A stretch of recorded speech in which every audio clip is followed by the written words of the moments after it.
Muhammed. Bismillahirrahmanirrahim. Elhamdülillahi Rabbil alemin.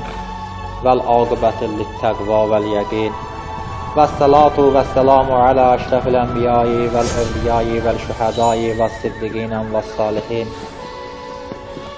Esselatu vesselamu ala seyyidina ve nebiyyina ve tabibil kulubina ve şafil zunubina abil qavsimil Mustafa Muhammed.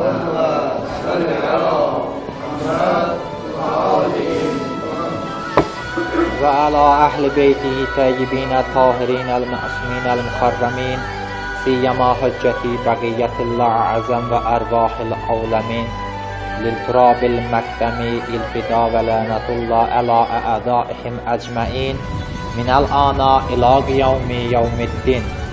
Rabbi şirah li sadri ve yassir li amri ve hlul uqdeten min lisani yafqahu qavli. Sadaqallahul aliyyul azim. Nusikum bi təqvallah. Özümü və siz əziz möminləri ilahi təqvaya dəvət edirəm. Allahumma salli ala Muhammed və ali Muhammed. Biz bir neçə cümə bundan əvvəl Ağa Rəsulullahın bizləri behişlə zəmanət verməsinin haqqında danışdıq ki, bir neçə əmələ riayət elədik, bir neçə əməli öz həyatımızda icra etdik. Ağa Rəsulullah da bizləri cənnətə aparar. Onlardan 5-in geridə qoyduq, 5-inə məlumat verdik ki, hansı əməllər ki, biz onları etməsək, cənnətə gedərik.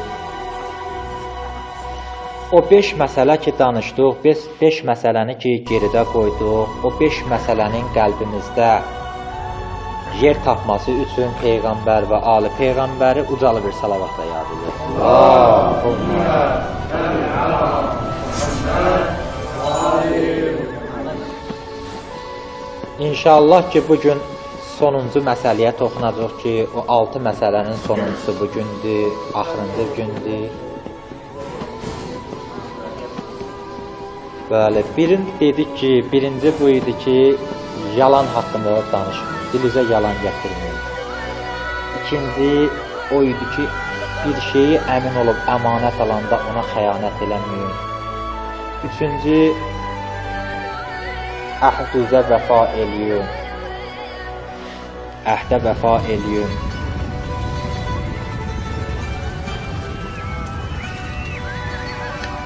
Dördüncü bundan ibarət idi ki, din qardaşınızla möhriban davranın. Beşinci bundan ibarət idi ki, övrətlərinizi haramdan qoruyun. Altıncısı budur ki, Ağa Rəsulullah buyurur ki, وَقُفُّ أَيْدِيَكُمْ وَالْسِنَتَكُمْ. Əllərinizi və dillərinizi haramdan saxlayın. Əllərinizi və dillərinizi haramdan saxlayın.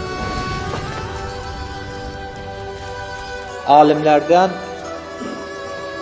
bir neçəsi əxlaq alimlərindən dil və əl barəsində cildlərlə kitab yazıblar ki, onlardan birindən inşallah ki, sizlərin xidmətinizdə bir məsələni izah eləyəcəm. Həzrət Əli əleyhissalam buyurur ki, insan bəşər deyilən varlıq dilinin arxasında gitsin. Alimlər də bu hədsin üzərində araşdırma aparır ki, insanın dili insanı mələkdən də üstün eləyər, ən rəzil heyvandan da aşağı eləyər. Həzrəti Peyğəmbərdən də deyir ki, insan danışanda onun kimliyi bilinir. Ağzın açıb danışanda kim olması bəlli olur ki, bu kimdir. Ağa Rəsulullahdan da, Həzrəti Əlidən də bu qismdə hədislər çoxdur. Müsəlmançılığın əsas şərtlərindən biridir ki, Əl-Muslimu mən səliməl-muslimunə min lisanihi və yədəyi. Müsəlman o şəxsə deyərlər ki, min lisani, dilindən və yədəyi, əlindən kimsə ziyan görmür. Əlindən və dilindən kiminsə ziyan görməyər. Mən deyərəm ki, dil bir nərtvana bənzəyər, bir piləkənə bənzəyər. O nərtvanla insan istəyər çıxar yüksəkliyə, istər qoyar bir dənə quyunun dibinə, düşər ən aşağı yerə, sökəkliyə. İnsan dili ilə həm cənnətin qazana bilər, həm cəhənnəmi qazana bilər. Bir mömin o şəxsi ki, dili qəlbinin arxasında olar. Əvvəl düşünə, fikirləşə, sonra danışar. Kafir o şəxsi ki, dili qəlbinin önündə olar. Deyə, bir sözü deyə, qəlbə deyə, xətrə deyə, sonra ondan əziyyət çəkər. Allah Quranda dil haqqında danışır. Xaləqəl insan, insanı yaratdı. Əlləməhul bəyan, ona danışmağı öyrətdi. Allah insanı yaradır. Kamil bir vücuda çatır insan, danışanda kim olmasını bildirir. Dilin boyunda olan haqlarından biri budur ki, dil iki dənə qalanın içindədir. Bir dodaq, bir də dişlərin arxasında gizlənir. Dil səbəb olar ki, bu vücudumuz cəhənnəm odunda yansın, cəhənnəm atəşində yansın. Dil səbəb olar, bu vücudumuz Peyğəmbər yanında cənnətdə otursun. İnsanın həm cəhənnəminə getməyinə səbəb olar, həm cənnətinə getməyinə. Müfəssir alimlərdən biri dil haqqında danışır, xələqəl insan, əlləməhul bəyan, bu ayənin haqqında şərh verirlər ki, dil insanın batinindən xəbər verən və onun mütərcimidir. Pərdələri kənara atır və qəlbində olanları hamısını izhar edir. Deyir, əgər dil olmasaydı, bəşər də digər heyvanlar kimi sakit qalar, anlamaq və anlatmaq qapısı onların üzünə bağlı olar. Fikir verin, hansı bir heyvanda danışmaq var, nitq var? Onların nitqi olmadıqlarına görə nə bədənlərində olan ağrını və nə istəyirlər onları deyə bilmirlər. Amma Allah insanı həm mələkdən, həm bütün yaratdıqlarından üstün verdi, neylə? Nitqlə, danışıqla. Allah insanı danışmaqla, o dillə bütün insanlar yaratdıqlarından insanı üstün qərar verdi. İnsan dilinin əsiridir, bunu deyim. Deyim ki, dilinin əsiridir. Atalardan söz var, atalar məsələdir, deyir, ağzından sözü bişirməmiş çıxartma. Yəni, sözünün sahibisən, nə qədər ki söz sənin ağzından çıxmayıb, o sənin qulundur, sənin nökərindir. Söz ağzından çıxdı, sən onun nökərisən. Yaxşı söz deyərsən, qalxarsan yüksəkliyə. Yox, qəlbə toxunarsan, lazımsız söz deyərsən, dilinin bəlasına düşərsən, olarsan ən aşağı, heyvandan da aşağı. Məəz İbn Cəbəl İslam Peyğəmbəri salavatıllahdan soruşdu. Ya Rasulallah, məgər danışıqlarımıza görə sorğu-sual olunacaq? Bizi danışıqlarımıza görə sorğu-sual edəcəklər. Həzrət buyurdu, anan sənə ağlasın. Məgər cəhənnəmə düşməkdən ötürü dildə olan böyük günahlara görə bir əməl varmı ki, insan o etdiyi, o dili ilə dediyi günahlara görə cəhənnəmə düşməsin? İnsan o etdiyi əməllərə görə, o yalanlara görə, o iftiralara görə, o böhtanlara görə, o qəlb sındırmaqlarına görə cəhənnəmə düşər. Allah deyir, mənim haqqımla gəlin məhşərə, haqqımı halal eləyəcəm, mən haqqımdan keçəcəm. Amma bir-birinizin haqqı ilə gəlsiniz, mən sizə cənnətə buraxmayacam. Ona görə gərək dilimizlə kiminsə haqqın boynumuza yığmayaq. Gərək dilimizlə kiminsə haqqın boynumuza yığmayaq. Dilin bir neçə böyük bəlaları var, insanın cəhənnəmə aparmasına səbəb olan əməlləri var dilin. Onlardan biri budur ki, Ağa Rəsulullahdandır. Əl-ummun nasi əl-muftəubu. Əl-əmunun nas əl-muqtabu. İnsanların ən pisi qeybət edənlərdir. Ən pis insan odur ki, qeybət eləyər. Kiminsə qeybətin. Həzrət-i Rəsul Əkrəmdən də hədis deyir, mən Meyracda olanda bir dəstə insanı cəhənnəm əhlindən gördüm ki, ölmüş insanların ətini yeyir. Soruşdum, ya Cəbrail, kimdir bunlar? Gedib dünyada qeybət eləyənlərdir, burada ölmüş insanların ətini yeyir. Həzrət Peyğəmbər deyir, əl-qeybətül əşəddül minəl zina. And olsun mənə haqq olaraq Peyğəmbərliyə seçən Allaha, qeybət zinadan da pisdir. Zina eləyərsən, gedərsən, tövbə eləyərsən, Allah səni bağışlayar, amma kiminsə haqqın girsin, kiminsə haqqına yesin, kiminsə qeybətin eləsin, o şəxsdən halallıq almayınca sən cənnət üzü görməyəsən. Kim olursansa ol, qeybət haramdır. Qeybət ölmüş qardaşının ətin yeməyə bənzəyir.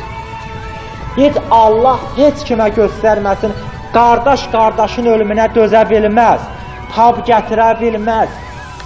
Onda qalmış ölmüş qardaşının ətini yeyəsən. İkinci qisim budur ki, böhtan.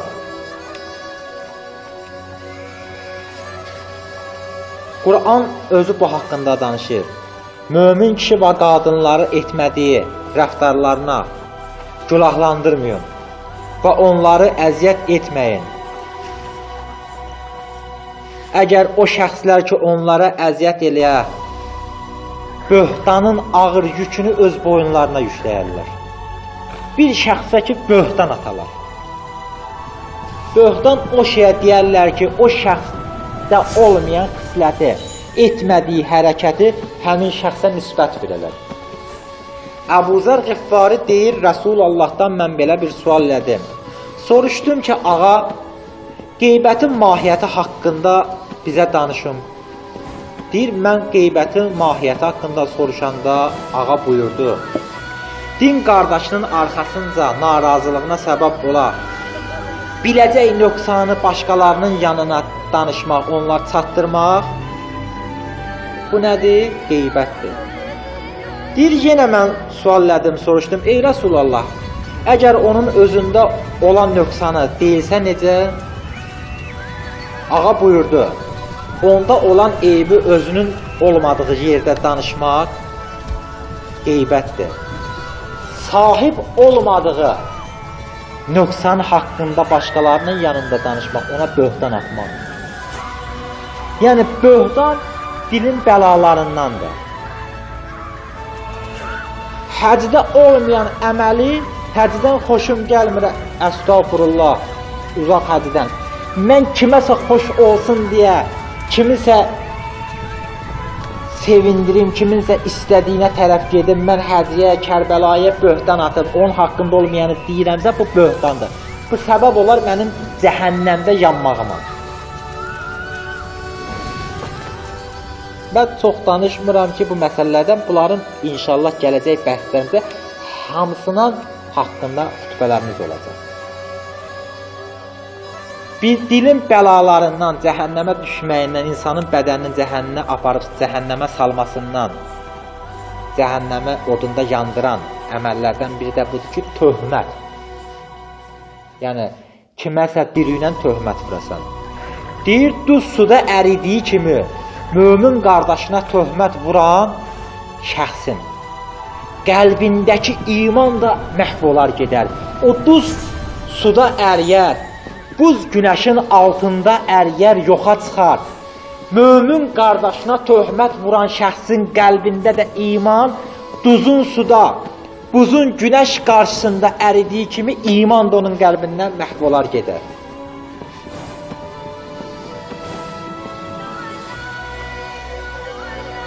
Dilin bədəni cəhənnəmdə yandıran əməllərdən də biri kimisə məzəmmət etmək.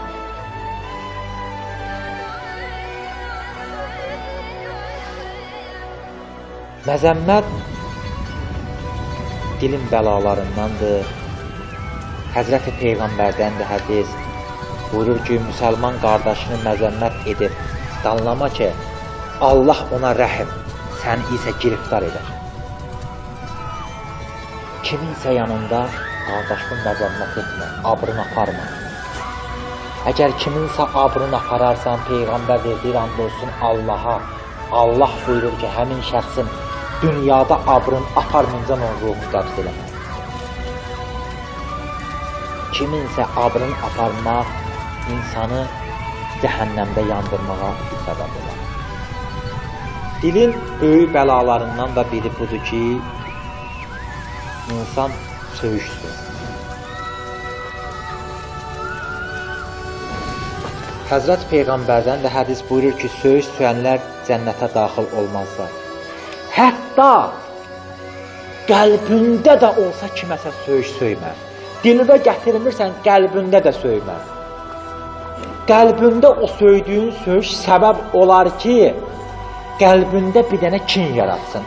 Qəlbində bir dənə nöqtə yaratsın, nöqtə qoysun. O nöqtə yaylar qəlbi və o qəlbində olan nuraniyyəti aparar aradan və səbəb olar cəhənnəmə düşəsən. Dilin bədən üçün bəlalarından da biri budur ki, söz gəzdirmək. Yəni, bizim dildə desüyü, arab sözü ilə desüyü xəbərçilik. Xəbərçilik. Həzrəti Əli əleyhissalamdan da hədis deyir, sizlərdən ən pisi dostlar arasında ayrılıq salıb onların eybini axtaranlardır. Yəni, onun eybini axtarım kimlərinsə yanında deyib. Mən söz gəzdirim, ara vurum, xəbərçilik eləyim, qardaşı qardaşdan ayrım, dostu dostdan ayrım, müminin mömindən ayrım. Ən pis eybəcərliklərdən də biri budur. Bir şeirlə inşallah ki, sözümü sona çatdıracağım. Bir sufi bir zaman səfaya deyər, bilirsən ardınca nə söylərdilər? Dedi, ey qardaşım, danışma, dayan, duymaq istəmirəm, eyləmə bəyan. Düşmən sözlərini söyləyən insan düşməndən pis olar sənə hər zaman. Dosta kim söyləsə düşmən sözünü, düşmənlə eyləyər əlbir özünü. Düşməni pisləyər, söhbətin satar, məhv edər dinləsə məni bu rəftar. Desənlə düşmənin daha nə fərqi var? Düşmənin sözün gəlib mənə deyirsə, elə sənin özün də o düşmənin birisən. Düşmən mənim arxamda dedi, sən gəldin o sözü mənim üzümə dedin. Sənin düşmənlə nə fərqin oldu? Allah bizi bu bəlalardan saxlasın. Vəssalamu aleykum və rəhmətullahi və bərəkət.